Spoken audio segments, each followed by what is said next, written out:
Salut, je suis Xavier Coiffard et je vous présente Génération Remote, un podcast qui explore une nouvelle façon de travailler.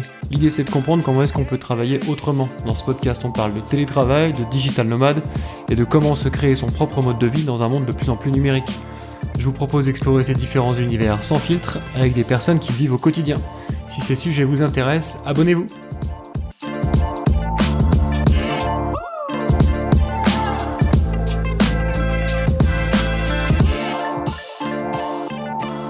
Bonjour à tous et bienvenue sur Génération Remote. Aujourd'hui, on va parler co-living avec Charlène Geoffroy. Salut Charlène, est-ce que tu peux te présenter rapidement ?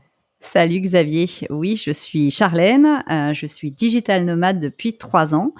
Je viens de l'univers du marketing et du business development et j'opère en ce moment une transition de carrière pour me diriger vers la transformation des organisations et le développement humain. Et ton expérience, elle est vraiment super intéressante. On a eu déjà plusieurs digital nomades sur le podcast. Je pense à Mehdi Bouaziz, qui lui était en digital nomade Airbnb, on va dire. C'est-à-dire que tous les 3-4 mois, il change d'Airbnb, etc. On a eu aussi des personnes qui étaient en camping-car.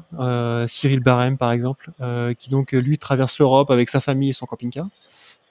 Et toi, du coup, tu viens sur ce podcast parce que tu as une expérience encore différente et qui est quand même de plus en plus à la mode, qu'on appelle le co-living. Est-ce que tu peux nous expliquer en 2 mots ce que c'est que le co-living ? Oui, donc un co-living, c'est un endroit qui va regrouper une quinzaine, vingtaine de personnes. Donc, parfois dans des lieux qui ont été un peu peut-être laissés à l'abandon et qui ont été complètement réhabilités, ou parfois dans des très grandes maisons, si c'est possible. Et donc, on va vivre dans cet endroit et en même temps avoir un espace de travail, donc un coworking, et surtout avoir une communauté, cette notion de communauté qui va être assez forte dans le co-living, où des gens vont se regrouper et partager en général des hobbies ou des choses en tout cas qui les intéressent tous ensemble. Et donc toi, tu vis en co-living uniquement depuis 3 ans, c'est ça ? Oui, alors moi je vis en co-living, on va dire 85% du temps. J'ai aussi des moments où je vais vivre, comme tu le disais tout à l'heure, du coup en Airbnb, parce que parfois cette notion d'être tous ensemble tout le temps, ça peut être assez fatigant d'avoir tout le temps des personnes autour de soi. Donc j'ai aussi besoin parfois d'être un peu plus seule. Donc je vais faire des Airbnb, mais oui, je dirais 70-80% de mon temps, je suis dans des co-living. Et ça veut dire que t'es nomade 100%. Est-ce que c'est soit Airbnb, je suis nomade 100%. Soit Airbnb, soit co-living, t'as plus de chez toi quelque part, t'as pas un... Ok. Non, j'ai plus de chez moi. J'ai fait ce choix parce que c'était plus facile, je pense, pour moi. Au début, quand j'ai démarré, j'étais pas vraiment sûre. J'ai gardé au début mon appartement les 6 premiers mois, il me semble. Et puis ensuite, quand j'ai vu que je n'y retournais pas, finalement, ça n'avait aucun sens. Donc, je l'ai loué et maintenant, je vis à 100%, enfin pas 100%, mais on va dire 70% en co-living et 30% en Airbnb. Ok. C'est super marrant. Est-ce que tu peux nous expliquer, on en parlait un petit peu en off juste avant d'enregistrer, et tu disais que le co-living, d'ailleurs c'est marrant parce que ça rapproche un petit peu la discussion qu'on a eue dans l'épisode d'avant sur le coworking, et que du coup il y avait plusieurs sortes de coworking et que tu avais des coworking qui ressemblaient plus à de la location de bureau, on va dire, et tu disais que le co-living c'est pareil en fait, derrière le mot co-living qui est un mot de plus en plus à la mode, il y a de plus en plus de choses, et qu'il y a des choses qui ressemblent plus à de la coloc, d'autres fois à des hôtels, à de l'hôtellerie presque. Est-ce que tu peux nous expliquer un peu ce que c'est pour toi vraiment le co-living et pourquoi c'est pas de la coloc, pourquoi c'est pas de l'hôtellerie classique, etc. Ouais, oui, alors effectivement, aujourd'hui, on utilise le terme co-living un peu partout. Donc, quand tu fais une recherche Google pour trouver un co-living dans une ville en particulier, finalement, tu sais jamais sur quoi tu vas tomber à la fin. Parce qu'aujourd'hui, tu des personnes qui ont bien compris qu'il y avait un intérêt quand même. Il y a beaucoup de personnes qui n'ont plus besoin d'aller au bureau, et cetera, et donc qui cherchent ces expériences un peu de co-living, et donc ils vont utiliser ce terme-là, forcément pour ramener des personnes chez eux. Ouais. Et donc, tu peux trouver effectivement des colocations qu'on va appeler co-living. Donc, c'est-à-dire une personne qui va, par exemple, louer une grande maison avec 6 chambres et qui va appeler ça un co-living. Mais où évidemment c'est pas du tout adapté aux espaces de travail professionnel. C'est-à-dire que tu n'as pas forcément d'endroit pour t'isoler, Oui. où les infrastructures sont pas les bonnes, le wifi est pas assez fort, ou alors tu vas avoir aussi, parce qu'il faut savoir que forcément quand tu vis à 10 personnes dans une maison, forcément il faut du ménage, il Ouais. faut s'assurer que tout est orchestré. Et quand tu vis dans une coloc, en général c'est pas du tout le cas. Tu vas avoir une femme de ménage qui va venir une fois par semaine. Enfin voilà, tout le monde se fait son déj assez rapidement et du coup ça devient vite Ouais. assez le bazar. Euh, donc ça, tu as cette partie-là de colocation. Et puis, tu as aussi des hostels aujourd'hui qui ont créé, on va dire, des espaces un peu qu'on peut appeler de travail, hein, si on peut dire, mais qui sont pas du tout adaptés, où tu vas être très mal assis, par exemple, où tu as toujours du bruit, du passage, etc. Et qui, eux aussi, s'appellent co-living, finalement. Ok. Donc il y a pas mal de différences. Moi, les co-living dans lesquels je vais, donc qui sont des co-living coworking. Donc chaque personne va avoir sa chambre, évidemment, et puis tu as des personnes qui sont là pour soit aussi préparer ton déjeuner si tu as envie. Tu Ok. as des personnes qui sont là pour le ménage. Voilà, tout est orchestré en fait vraiment pour que tu puisses te concentrer sur ton travail. Et surtout, le coworking va avoir les mêmes infrastructures qu'un coworking normal. C'est-à-dire que tu vas avoir des salles de réunion, des endroits pour t'isoler si tu as besoin de faire un call rapidement. Ok. Chaque chambre va avoir un bureau. Le Wi-Fi va pas manquer Ouais. un après-midi, par exemple. Voilà, donc c'est vraiment orchestré autour de ça. Et ce qui est pour moi le plus important, donc ça c'est évidemment toute la partie logistique, etc. Mais c'est surtout que tu as cette notion de communauté qui est créée. Donc en général, au sein d'un co-living, il y a une personne, c'est son travail de faire vivre la communauté, euh, parce que c'est pas parce que tu vas mettre 10 personnes dans une maison qu'il va y avoir une communauté qui va se créer, hein, pas du tout. Ouais. Il faut la travailler, cette communauté, il faut la faire vivre. Et moi, c'est ce que j'apprécie principalement autour du co-living, puisque tu vas te retrouver avec des personnes finalement qui vont partager des mêmes centres d'intérêt que toi. Donc aujourd'hui, on voit bien qu'il y a des co-living qui sont focalisés, par exemple, pour les entrepreneurs. Donc dans ces types de co-living, par exemple, tu vas avoir beaucoup de partage de connaissances, il va y avoir beaucoup d'entraide, il va y avoir des discussions, on va essayer de faire des masterminds, tu sais, résoudre les problèmes des autres, etc. Ouais. Donc tout est vraiment tourné autour de ça. Et puis, tu en as d'autres qui sont beaucoup plus sportifs, par exemple, qui vont être à la montagne, où là, à chaque occasion, que ce soit le matin, le midi ou le soir, tu as quelqu'un qui va proposer quelque chose de sportif, parce que c'est ce qui nous rassemble tous ensemble. Ok.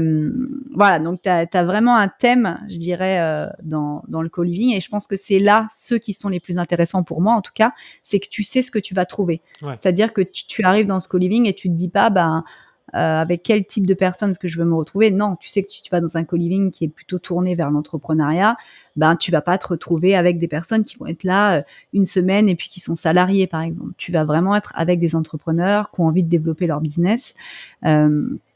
Et la même chose pour des co-living qui sont à la montagne, tu vas être avec des personnes qui sont forcément plutôt tournées vers le côté sportif, Ok. plutôt que farniente sur la plage. Ouais. Ok. Et alors du coup, ça me fait poser plein de questions, mais la première, c'est peut-être comment est-ce que tu fais pour trouver tout ça? Parce que le côté communauté, je le comprends tout à fait. Je pense que il y a vraiment un parallèle avec les espaces de coworking. Ce qui nous fait souvent rester dans les espaces, c'est la communauté Tout à fait. plus que le lieu. Même si le lieu, ça peut être cool. Mais c'est typiquement quelque chose qui est difficile à savoir de l'extérieur, tu vois, sur les coworking. Là, j'ai déménagé dans une nouvelle ville, là, je suis à Angers. Et donc j'ai cherché un espace de coworking.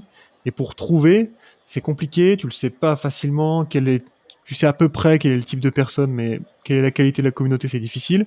Et, euh, et même en faisant une journée d'essai, c'est quand même pas évident. Et du coup, je Ouais. me dis, si je devais aller vivre dans les espaces de coworking, tu vois, ça serait encore plus dur. Comment est-ce que tu les trouves? Est-ce qu'il y en a beaucoup? Et comment est-ce que tu les choisis? Ouais. Alors moi, j'ai trouvé le mien, le premier, en tout cas complètement par hasard. Je savais même pas que ça existait, tu vois. Donc, je faisais enfin, je me baladais sur Internet et je suis tombée sur un article d'une personne qui parlait de ce co-living qui était donc à la montagne. Ok. Et, et en fait, si tu veux, pour moi, je pense que ça a été l'élément déclencheur. En fait, c'est la notion de clé en main. C'est-à-dire que quand tu voyages comme ça, si tu as envie d'aller travailler dans un autre endroit, Ouais. en fait, le problème, c'est que tu vas vite te sentir seul parce que ben, tu arrives dans un nouvel endroit, tu connais personne. Et si tu travailles toute la journée, ben, le soir, tu n'as peut-être pas aussi forcément envie de faire l'effort d'aller rencontrer des nouvelles personnes, d'autant plus si tu sais que tu vas rester 1 mois ou 2 mois ou même 3 mois. Ouais. Ça prend quand même beaucoup de temps d'aller faire cette démarche, d'aller rencontrer une nouvelle personne. Et surtout les autres aussi, eux, ils ont peut-être pas envie de faire l'effort de te connaître s'ils savent déjà que tu restes là 2 ou 3 mois. Donc moi, j'aimais bien cette approche parce que finalement, on te dit bah, que tu vas rencontrer des personnes qui sont comme toi et que donc du coup, t'as pas cette notion de te sentir un peu seul, comme ça peut être le cas dans un Airbnb par exemple. Ouais. Euh, et puis, bah, tout est fait pour que tu puisses travailler, comme je te disais tout à l'heure. Donc, j'ai trouvé le premier comme ça et j'ai été tout de suite hyper séduite par le concept et je les ai contactés et du coup, j'ai réservé directement pour 3 mois. Ok. Euh, et voilà, donc je suis allée dans ce premier co-living et ce que tu vas vite te rendre compte, c'est quand tu en fais un, ben finalement, la communauté des co-living est quand même assez petite. Ouais. En tout cas, ceux qui se ressemblent. Et du coup, tu vas rencontrer forcément des personnes qui vont te dire ah mais moi je suis allée là, c'était Ok. super, tu devrais regarder, etc. Et puis quelqu'un d'autre va te dire la même chose. Et puis tu vas aller dans un autre co-living et tu vas re-rencontrer des personnes que tu as déjà rencontrées ou qui connaissaient quelqu'un avec qui tu étais dans l'autre co-living. Donc en fait, ça se fait assez naturellement. Tu vois, aujourd'hui, je fais quand même très peu de recherches Google, par exemple. C'est aussi parce que sur certains réseaux, je suis certains co-living et donc les nouveaux qui se créent se disent bah elle a forcément une appétence pour ça, donc ils viennent me suivre moi Ok. pour me montrer qu'ils existent. Donc voilà, donc il y a je pense qu'une fois que tu en as fait un, que tu as trouvé celui qui te plaisait, en tout cas le système qui te plaît, parce que celui que j'ai choisi, moi, c'est pas forcément celui qui te plairait à toi, par exemple. Hein. Peut-être que tu trouverais pas ça du tout adapté pour toi. Ouais. Mais en tout cas, si tu as trouvé un concept qui te plaît, voilà, là, je peux déjà te donner 4, 5, 6 qui sont similaires à celui-ci Ok. et dans lesquels tu peux te rendre. Donc, c'est assez facile. Et du coup, le premier que tu as trouvé, il était en France ou pas du tout? Il était en France, Ok. ouais, tout à fait, Et là, tu, dans les Alpes. ok. Et là, tu me disais que tu étais en Afrique du Sud. Euh, Oui, tout à ok. fait. Et du coup, ouais, c'est ça. Tu voyages, tu rencontres. J'imagine l'avantage aussi, c'est de rencontrer des gens d'un peu partout, très Ouais, international. Et du coup, tu voyages de pays en pays et toujours en co-living, quoi. mm. Ouais, toujours en Et co-living. alors, je vais poser la même question, mais autrement. Si moi, je devais partir en co-living en début 2024, que du coup, j'ai pas Mhm. d'expérience, comment je fais? Où est-ce que je cherche?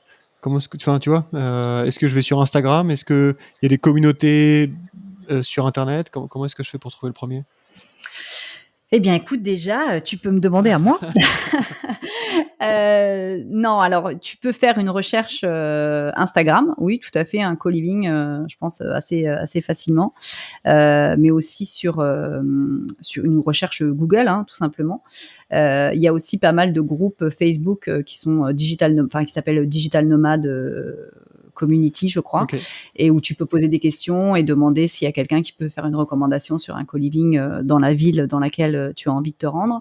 Donc aujourd'hui, je pense que ça s'est quand même beaucoup développé par rapport à, tu vois, quand moi j'ai démarré et même avant, hein, il y avait déjà des gens qui allaient dans des co-living avant que moi je m'y rende. Euh, et, euh, et maintenant, je pense que ça a quand même pris beaucoup d'ampleur. Donc il y a beaucoup de personnes qui sont toujours ravis de partager les bonnes adresses finalement. Ouais. Donc Ok. c'est assez simple aujourd'hui pour trouver ça. Hein. Et du coup, il y en a. Alors, parce que moi, j'en ai vu quelques-uns en France, mais j'avais plutôt l'impression que c'était effectivement souvent vachement lié avec du loisir. Donc, c'était soit, tu vois, dans le sud-ouest où tu peux faire du surf, soit à la montagne où tu peux faire du ski ou de la rando. Mais c'était aussi souvent de la courte durée, en fait. On voit souvent des trucs, venez faire du co-living pendant 5 jours. Et tout ça. Alors que toi, ce que tu vis, j'ai l'impression que c'est pas tout à fait la même chose, même si tu as l'air d'avoir une dimension en plus du travail ou du coworking, mais tu es sur de la durée un peu plus longue que ça quand même, quoi. Ouais, donc moi je reste environ 3-4 mois dans un co-living. Ok. Parce que déjà, premièrement, c'est quand même assez fatigant Ouais, de bouger. quand tu n'as pas de base, enfin quand tu n'as pas de chez toi, Ouais. de devoir toujours chercher déjà en plus déjà chercher des lieux, voir comment tu vas t'y rendre, changer tes habitudes constamment, etc. Si tu fais ça sur une année, tu peux pas. Enfin moi en tout cas j'arrive pas à changer de lieu aussi rapidement et puis c'est pas du tout mon intention. Enfin l'objectif c'est surtout pour moi de découvrir un nouvel endroit en fait, et puis d'avoir le temps de découvrir la région et de le faire à mon rythme. Donc c'est aussi la raison pour laquelle j'ai plus de chez moi, parce que finalement j'ai le temps de tu vois d'arriver dans une région et de pas me dire bon il faut absolument que je fasse ça ça ça ça ça. Là j'ai vraiment le temps sur 3-4 mois de faire les choses que j'ai envie. Donc moi je fais plutôt de ce type de co-living et effectivement ce type-là en général il te demande de rester minimum 2 semaines ou 1 mois. Ok. Parce que forcément, quand tu as des personnes qui arrivent sans arrêt dans une communauté, ça perturbe un peu la communauté, on va dire, Ouais. puisque tu as une nouvelle personne qui vient d'arriver. Et si tu as ça 3, 4, 5 fois par semaine, finalement, tu n'arrives pas trop à souder des liens avec les gens qui sont là. Et d'autant plus si tu as des personnes qui sont là 3 mois, 4 mois, et puis d'autres qui sont là juste une semaine. Ouais. Tu vois, il y a ça aussi, hein, il y a cette notion de... parfois, quand tu vas être dans un co-living pendant 3-4 mois et que quelqu'un arrive et que la personne te dit je suis là pour une semaine, t'as pas forcément envie de faire le même effort de connaître cette personne puisque tu sais déjà qu'elle va partir. Voilà, donc il y a aussi cette notion-là. Après, ce que tu mentionnes, il y a beaucoup de co-living effectivement qui se font pour une semaine ou 2 semaines. On les voit beaucoup. Enfin, moi, j'en vois beaucoup sur LinkedIn de ce genre d'endroits.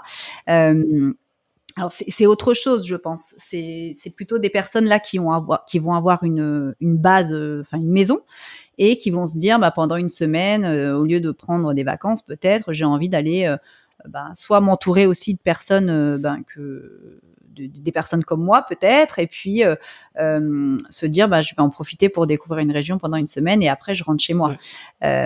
Tu vas rarement voir, je pense, des personnes qui sont full-time nomades dans un endroit comme ça, parce que déjà de manière monétaire c'est pas du tout la même chose, et puis t'es peut-être pas forcément aussi complètement aligné sur l'expérience finalement. Du coup, des lieux de co-living que toi tu t'affectionnes particulièrement, donc c'est plutôt durée longue, focus sur la communauté, etc., etc. Il y en a combien en France? J'arrive pas à savoir s'il y en a 10, 100 ou tu vois? Alors il y en a pas 100, hein. Ouais, d'accord, il y en a pas beaucoup en fait. Je pense qu'il y en a pas non plus 10. Ah, il y en a pas non, OK. Ouais, non, il y en a pas encore beaucoup. Et c'est ce que je te disais, en fait, je pense que ça dépend ce qu'on entend par co-living. Moi, pour ma notion à moi, en France, j'en vois 2. OK. Qui sont, tu vois, qui sont des endroits dans lesquels je me sens vraiment bien, où je peux rester longtemps, et où il y a vraiment cette notion de communauté qui est vraiment très forte. Tu peux Et après, les nommer et nous dire où ils sont? oui, je peux les nommer. Ça Oui, m'intéresse. donc il y a Cloud Citadel qui est dans les Alpes, qui a donc été mon premier co-living. OK. Et il y a Château Co-living aussi qui est en Normandie, qui est donc un co-living dans un château. OK. Donc pour ceux qui, qui ont envie de vivre une expérience, de vie de château, bah, c'est l'endroit idéal pour faire ça. OK. Et c'est un endroit hyper calme, vraiment pour travailler, c'est extraordinaire. Il y a évidemment, beaucoup de place et ils ont fait quelque chose de super. OK. Voilà, donc pour moi, c'est les 2 endroits en France, qui sont vraiment bien. Après il y a d'autres endroits qui sont en train de se créer, encore à la montagne ou aussi en Suisse, et cetera, qui ont l'air, d'être aussi proches de ce type de co-living, mais je les ai pas, j'y suis pas encore allée. Et sinon en Europe, t'en as d'autres, hein, également qui ont été créés et qui sont aussi, dans ce type, OK. de format, mais ils sont peu Ouais, c'est nombreux. ça. C'est quand même encore relativement confidentiel. C'est-à-dire que si tu veux les lister tous, les mondiaux qui correspondent à tes critères à toi, il y en a quoi, une cinquantaine? À peine? Hem, ouais, je dirais qu'il y en a pas tant que ça, OK. c'est sûr. OK. C'est sûr. Et du Tu vois? Parce que là, même là où je suis, c'est pas du tout la même chose que les 2 que je viens de te citer auparavant. Là, on est plus dans, alors chacun a sa chambre, les infrastructures sont OK, mais le coworking, n'a pas, d'espace, où tu peux t'isoler. Typiquement, tu pas très bien installé. OK. Voilà, il y a pas mal de bruit, de va-et-vient. Ouais. Bon, Ouais. c'est OK, mais C'est pas foufou, quoi. c'est voilà, c'est pas comme les 2 autres que je t'ai mentionnés, et surtout, la notion de communauté, n'est pas du tout, travaillée comme ça peut être le cas, dans les autres. Et du coup, c'est intéressant parce qu'en fait, ton engagement, il est quand même relativement fort quand tu choisis un coworking. Là, de ce que je comprends entre les lignes, j'ai l'impression que, c'est moyen, mais tu là quand même pour, plusieurs mois. Alors là, je suis là juste pour un OK, mois, OK, d'accord. mais C'est ouais, chaud en fait, mais parce que tu débarques, dans un truc, tu te dis: «Je vais rester 1, 2, 3 mois».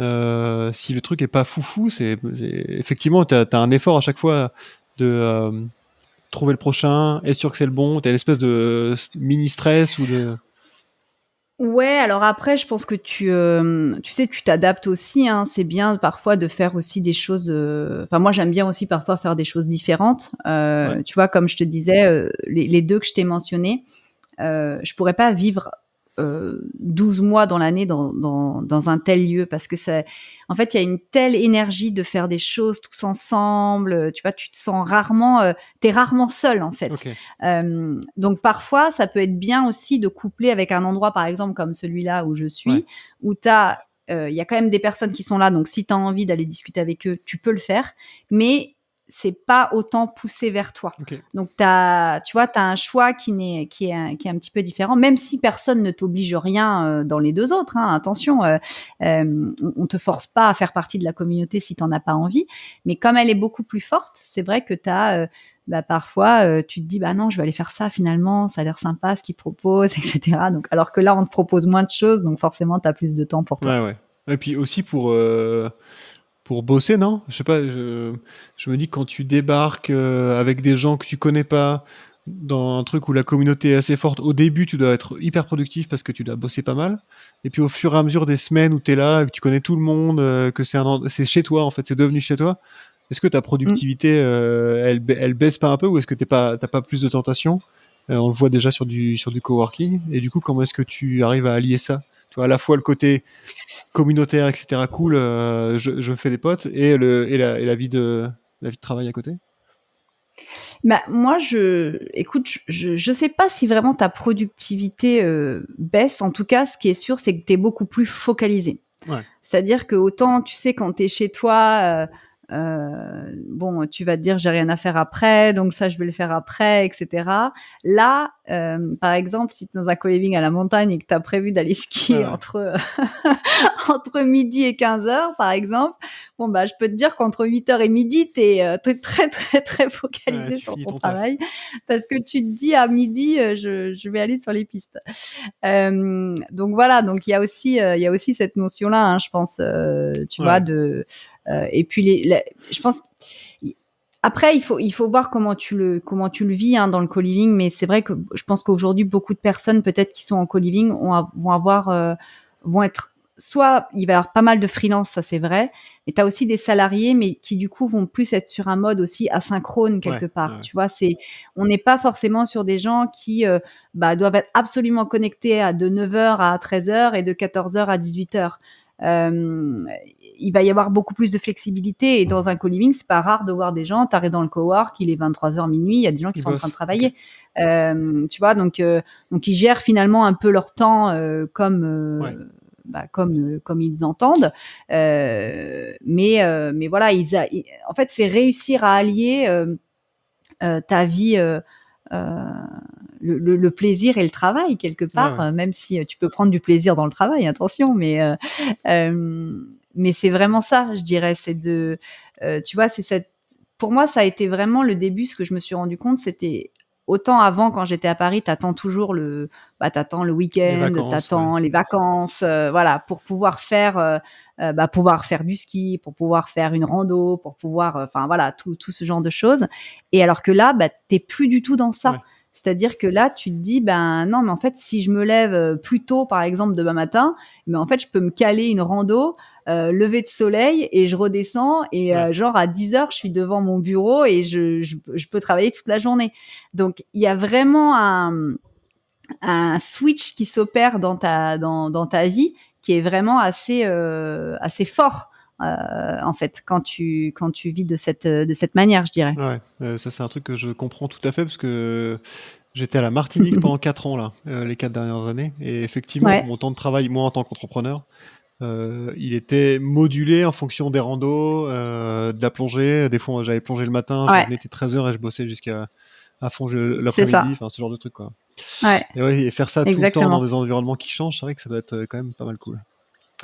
Mm. Euh, Oui, oui, je te confirme. euh, du coup, est-ce que t'es pas, alors peut-être un peu l'avocat du diable, euh, est-ce Ouais. que t'es pas un peu du coup contrainte de par l'offre qui est relativement limitée à être tout le temps un Mm. peu dans une espèce de milieu entre soi, dans des hubs nomades où j'imagine que doit y avoir Lisbonne en Portugal, je sais pas quoi, Bangkok en Thaïlande, ce genre de truc. Est-ce que c'est pas un espèce de Ouais. tout petit milieu un peu Oui, alors je dirais que oui, tu as des co-living qui sont effectivement, enfin, t'as des endroits où effectivement tu vas trouver plus de co-living, ça c'est sûr. ouais, Tu vois, tu as cité Lisbonne tout à l'heure. Oui, clairement Lisbonne, enfin le Portugal au sens large, hein, d'ailleurs, ouais, enfin un vrai focus sur les digital nomades. Il y a plein de rendez-vous de digital nomades quasiment tous les soirs à Lisbonne. Donc oui, il y a vraiment une très très forte communauté là-bas. Et effectivement, c'est une question qu'on a pas mal discuté en co-living, justement le fait que typiquement si tu es à Lisbonne, si tu parles pas portugais, c'est pas forcément facile aussi de t'intégrer à la communauté locale. ouais, Ça peut être le cas aussi dans d'autres pays, hein, où tu parles pas la langue, et effectivement tu restes du coup plutôt avec d'autres digital nomades plutôt que d'aller rencontrer des locaux. Donc ça, oui, c'est sûr, et je pense que je sais pas si c'est un problème, mais en tout cas c'est le cas ouais. dans beaucoup de co-living, où effectivement tu vas avoir une tendance à rester avec le groupe qui est dans la maison avec toi. Ouais. Mais c'est aussi pour ça que certaines personnes viennent en soi. Ouais, ouais. Donc après, tu peux toujours prendre, tu vois, tu peux toujours prendre d'autres initiatives dans des associations, par exemple. Pourquoi pas, hein, si tu veux donner de ton temps, des associations locales, ou t'as des co-living aujourd'hui qui essayent quand même vraiment de se focaliser et de redonner à la communauté locale. Donc ils vont organiser des actions, tu vois, avec les personnes de la région ou de la ville, etc. Donc il y a quand même pas mal de co-living qui essayent de se focaliser sur ça, parce que ça a été beaucoup remonté finalement. Tu vois, tu peux vivre pendant 6 mois dans un co-living en Espagne, et finalement tu reviens et tu parles pas un mot d'espagnol, Ouais. parce que finalement tous les digital nomades parlent anglais. Donc voilà. Donc il y avait vraiment, c'est des choses sur lesquelles on a pas mal remonté aussi. Donc il y a un effort qui est fait vers ça. Euh, Et bah oui, je suis tributaire forcément des lieux où il y a des co-living, Ouais, c'est ça. forcément, voilà. Et c'est pour ça que parfois, ben, je vais aller peut-être dans un Airbnb par exemple, parce qu'il n'y a pas de co-living dans l'endroit où j'ai envie d'aller. OK. Et du coup, ben voilà, je me rabats sur la solution un peu plus traditionnelle du fameux Airbnb. OK. OK. En fait, ce qui est intéressant aussi dans ton expérience, c'est que tu as eu plusieurs statuts, on va dire. Tu as commencé, tu bossais comme employé. Maintenant, tu es Mm. entrepreneuse, on va dire ça comme ça, ou en reconversion, etc. Euh, ça a pas posé problème à ta boîte de dire, en fait, je me barre, tu vois, j'arrête d'être fixe, au-delà du côté remote, de dire je vais bouger de pays en pays tous les 3 mois, etc. Ça, enfin, voilà, comment ça s'est passé en tant que salarié d'une boîte? Je pense qu'il y a beaucoup de gens du podcast qui doivent se poser un peu la question de dire ouais, ok, elle est sympa, mais en vrai, moi, jamais je peux faire ça, quoi. Tu vois? Ouais. Bah, c'est pour ça que j'ai démarré en France, figure-toi. Ouais, ok. Voilà, donc quand j'ai démarré, effectivement, on a été autorisés à travailler en dehors en dehors de Du bureau? mon lieu de domicile, de base, mais seulement en France. Ok, Donc ok. c'est exactement pour ça que je suis allée dans un co-living en France. En tout cas, c'est comme ça que j'ai démarré. Après, voilà, mon statut a évolué, donc j'ai pu faire d'autres co-living Ok. dans d'autres pays, en Europe et puis ensuite à l'international. Alors aujourd'hui, la législation, elle a pas mal évolué quand même. Tu as quand même pas mal de boîtes qui autorisent maintenant. Alors pas toutes, hein, malheureusement encore, on est encore un petit peu frileux sur ça, mais tu as quand même pas mal d'entreprises qui autorisent les 3 mois de travail à l'étranger, par Ouais. exemple, ou qui vont autoriser d'aller travailler en Europe, par exemple, tu vois, où c'est un petit peu, il y a une législation un petit peu Ouais. différente. Donc les choses ont quand même pas mal évolué et je pense qu'elles vont continuer d'évoluer dans le bon sens. En tout cas, c'est ce qu'on espère tous. Mais oui, il y aura toujours cette notion. En fait, ça dépend beaucoup de la durée. Donc, combien de temps est-ce qu'on veut partir Ouais. Et si l'employeur est OK avec ça. Et aussi la notion de fuseau horaire, forcément. Parce que si si es en Australie dans un Ouais, ouais. co-living et que tu dois travailler aux heures européennes, bon, peut-être C'est que compliqué. ça peut te poser quelques problèmes. Mais tout ça, c'est des choses à discuter avant avec son employeur. Hein. Après, c'est sûr qu'il va y avoir des oui, il va y avoir des non. Ouais. mais, mais voilà, je pense qu'il faut pas. Enfin, après, c'est des demandes qu'il faut faire. Ouais, ouais. Tu vois, moi, quand j'ai démarré, j'étais la première à poser cette question-là. On m'a dit, mais je sais même pas ce que tu me demandes. Et puis finalement, on a vu que ça fonctionnait très bien et que c'était pas un problème que je sois pas à mon lieu de domicile. Voilà, donc c'est une première discussion à faire. Après, ça peut être intéressant aussi de tester d'abord sur une courte période, déjà pour voir si ça plaît, parce Ouais. que peut-être que finalement, parfois on se fait une idée de quelque chose et puis finalement on déchante en arrivant. Donc ça peut être intéressant justement de tester peut-être une semaine, 2 semaines, après un mois, après un peu plus, voilà. Donc, mais en tout cas moi dans les co-living où je suis, il y a clairement des salariés. Et voilà, c'est quelque chose. Alors, ils font pas forcément ça à temps Ok. complet, mais voilà, 2 fois par an, 2, 3 fois par an, ils peuvent se prendre un mois dans un co-living, tu vois, sans que ça pose de problème à l'employeur. Ok. Et t'as quel type de personne du coup? Est-ce que c'est que des célibataires? C'est une question un peu intéressée, mais tu vois, moi j'ai une famille, j'ai 2 enfants. Est-ce que t'as des Mm. co-living avec lesquels il y a des enfants? Est-ce que tu croises des gens, tu vois, qui sont en couple avec des gosses et qui ont ce style de vie-là, ou est-ce que j'imagine que c'est quand même majoritairement soit des célibataires, soit des gens sans enfants? Ouais. Alors, tu as tous les âges déjà, Ok. donc ça, c'est assez intéressant. Tu vois, au début, tu peux te dire: «Oh, c'est sûr que c'est un truc de, Ouais, de allez, jeunes. 25-33, tu sais, dans cette phase». Mais finalement, non, pas du tout. Tu peux avoir des personnes, tu peux même avoir des personnes très jeunes, hein, mais c'est pas les plus, c'est pas ceux qui sont les qu'on croise les plus souvent en fait, ceux qui ont 20 ans finalement. Ce qu'on croise, la majorité, je dirais, c'est autour de 35 ans. Ok. Voilà. Et t'as des gens qui vont jusqu'à 50, 55, tu vois, sans aucun problème. Donc voilà, donc tu as tout un éventail en termes d'âge. Après, effectivement, tu as plus... alors moi, je suis jamais allée dans un co-living avec des enfants, puisque je n'ai pas d'enfants moi-même. Mais tu as des co-living quand même qui sont plus tournés vers les familles et qui, du coup, vont accueillir des familles... soit pendant les périodes vacances ou quoi vacances scolaires, vacances d'été principalement, par exemple, ou qui vont accueillir des familles qui ont décidé de faire l'école à leurs enfants finalement, parce que tu as aussi des personnes qui font ça aujourd'hui. Et qui du coup vont accueillir ce type de profil, mais c'est des profils vraiment spécialisés. Aujourd'hui, je pense pas qu'il y ait des co-living qui vont mélanger des gens qui n'ont pas d'enfants et qui ont des enfants. Parce que le rythme de vie, je pense, est tellement différent et puis pareil, je pense que le co-living doit être adapté. J'imagine aussi, si tu as des enfants, tu peux peut-être pas, enfin voilà, il y a peut-être des régulations qui rentrent en jeu. Voilà, donc, mais ça, c'est quelque chose que tu peux regarder et rechercher. En tout cas, ce sera les co-living qui targetent les familles, le mettront clairement en avant sur leur site ou les réseaux sociaux, ça c'est sûr. Ok. Et peut-être dernière question, ou presque. On va terminer par une note hyper pratique. Ça coûte combien Est-ce que ça coûte plus cher qu'un Airbnb Est-ce que j'imagine que ça coûte un peu plus cher parce que tu as des services qui vont avec et tout ça.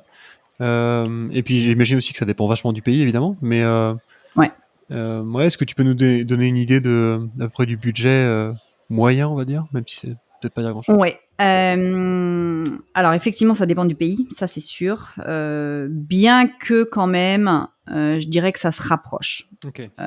Tu vois, aujourd'hui, puisque ça target principalement des internationaux, même si tu vas dans un pays où le niveau de vie est moins important, finalement, le co-living, il va pas vraiment être beaucoup moins cher que, tu vois, si tu allais dans un pays un peu plus riche. Donc, je pense qu'il y a quand même une sorte de ligne un peu médiane qui se met en place. Après, c'est plus cher qu'un Airbnb. Ça dépend, je te dirais, honnêtement, parce que aujourd'hui, les Airbnb quand même, les Airbnb sympas, c'est-à-dire où tu peux travailler, où tu vois, où t'es quand même bien installé, t'es dans un bon quartier, etc.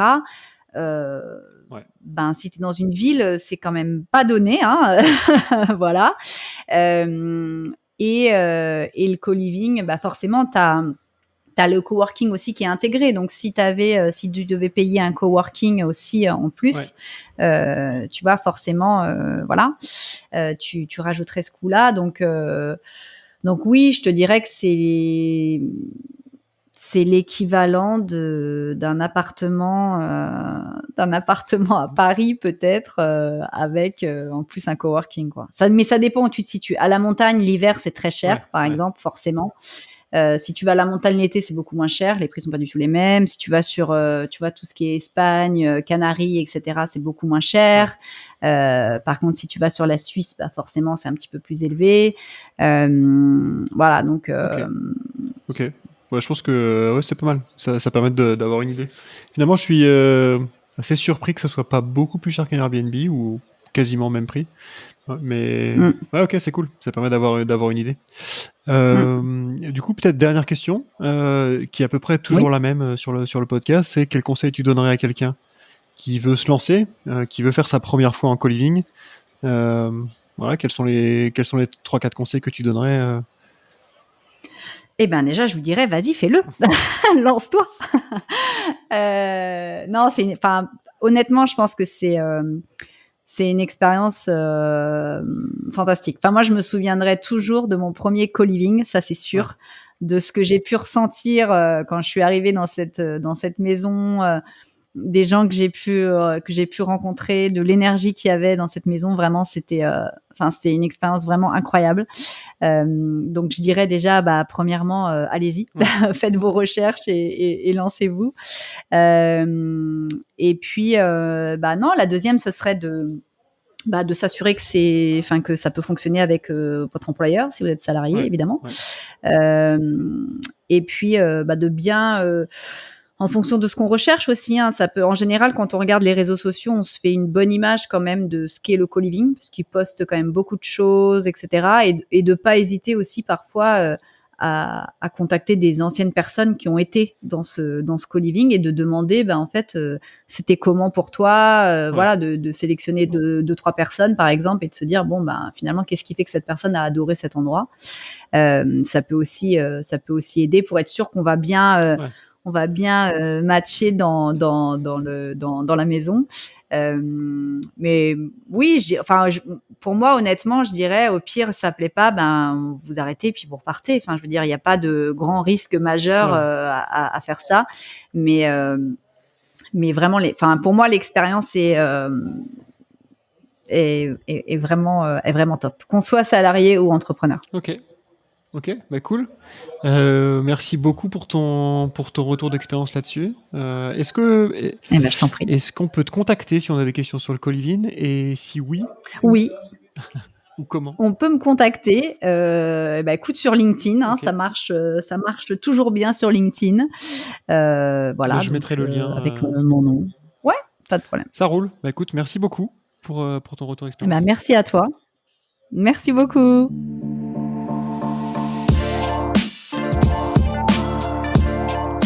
Merci d'avoir écouté Génération Remote. Si ce podcast vous a plu, n'oubliez pas de le partager autour de vous et de lui donner 5 étoiles sur iTunes, c'est la meilleure façon de m'aider. Si vous cherchez un emploi full remote, allez faire un tour sur remotefr.com. C'est un job board qui regroupe que des emplois tech 100% remote. On se retrouve dans 15 jours pour un nouvel épisode. D'ici là, portez-vous bien.